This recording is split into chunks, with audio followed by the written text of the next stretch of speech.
Kisah tukang kayu menemani mayat konglomerat dalam kubur selama 40 hari. Alkisah, seorang konglomerat yang sangat kaya raya, menulis surat wasiat. Barang siapa yang mau menemaniku selama 40 hari di dalam kubur, setelah aku mati nanti, akan aku berikan warisan separuh dari harta peninggalanku. Lalu ditanyakanlah hal itu kepada anak-anaknya, apakah mereka sanggup menjaganya di dalam kubur nanti. Tapi anak-anaknya menjawab, mana mungkin kami sanggup menjaganya ayah, karena pada saat itu ayah sudah menjadi mayat. Keesokan harinya dipanggillah semua adiknya, dan beliau kembali bertanya, adik-adikku, sangguplah di antara kalian menemani aku di dalam kubur selama 40 hari setelah aku mati nanti, aku akan memberi setengah dari hartaku. Adik-adiknya pun menjawab, apakah engkau sudah gila? Mana mungkin ada orang yang sanggup bersama mayat selama itu di dalam tanah? Lalu dengan sedih konglomerat tadi memanggil ajudannya untuk mengumumkan penawaran istimewanya itu ke seantero negeri. Akhirnya sampai jugalah pada hari di mana konglomerat tersebut kembali ke rahmatullah. Kuburnya dihias megah laksana sebuah peristirahatan termewah dengan semua perlengkapannya. Pada waktu yang hampir bersamaan, seorang tukang kayu yang sangat miskin mendengar pengumuman wasiat tersebut. Lalu tukang kayu tersebut dengan tergesa-gesa segera datang ke rumah konglomerat tersebut untuk memberitahukan kepada ahli waris akan kesanggupannya. Keesokan harinya dikebumikanlah jenazah sang konglomerat. Si tukang kayu pun ikut turun ke dalam liang lahat sambil membawa kapaknya. Yang paling berharga dimiliki si tukang kayu hanya kapak untuk bekerja mencari nafkah.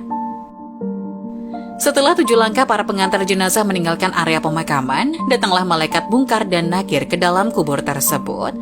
Si tukang kayu menyadari siapa yang datang. Ia segera agak menjauh dari mayat konglomerat.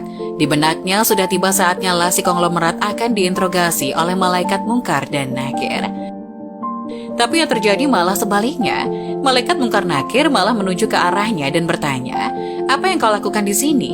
Aku menemani mayat ini selama 40 hari untuk mendapatkan setengah dari harta warisannya, jawab si tukang kayu. Apa saja harta yang kau miliki? Tanya Munkar Nakir. Hartaku cuma kapak ini saja untuk mencari rezeki, jawab si tukang kayu. Kemudian Munkar Nakir bertanya lagi, dari mana kau dapatkan kapakmu itu? Aku membelinya. Lalu pergilah Munkar dan Nakir dari dalam kubur tersebut. Besok di hari kedua mereka datang lagi dan bertanya, apa saja yang kau lakukan dengan kapakmu? Aku menebang pohon untuk dijadikan kayu bakar, lalu aku jual ke pasar, jawabnya. Di hari ketiga ditanya lagi, pohon siapa yang kau tebang dengan kapakmu ini? Pohon itu tumbuh di hutan belantara, jadi tidak ada yang punya. Apa kau yakin? Lanjut malaikat. Kemudian mereka menghilang. Datang lagi di hari keempat, bertanya lagi, adakah kau potong pohon-pohon tersebut dengan kapak ini sesuai ukurannya dan beratnya yang sama untuk dijual? Aku potong dikira-kira saja, mana mungkin ukurannya bisa sama rata, tegas tukang kayu. Begitu terus yang dilakukan malaikat Munkar Nakir, datang dan pergi sampai tak terasa sekarang 39 hari sudah, dan yang ditanyakan masih berkisar dengan kapak tersebut. Di hari terakhir yang ke-40, datanglah Munkar dan Nakir sekali lagi bertemu dengan tukang kayu tersebut.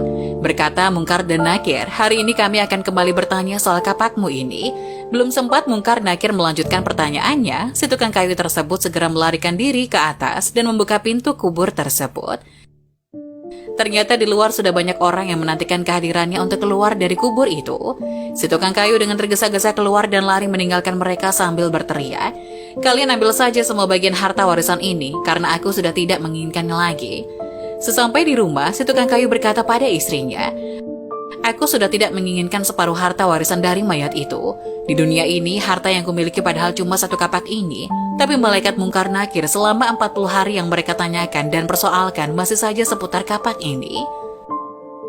Bagaimana jadinya kalau hartaku begitu banyak? Entah berapa lamba dan bagaimana aku menjawabnya.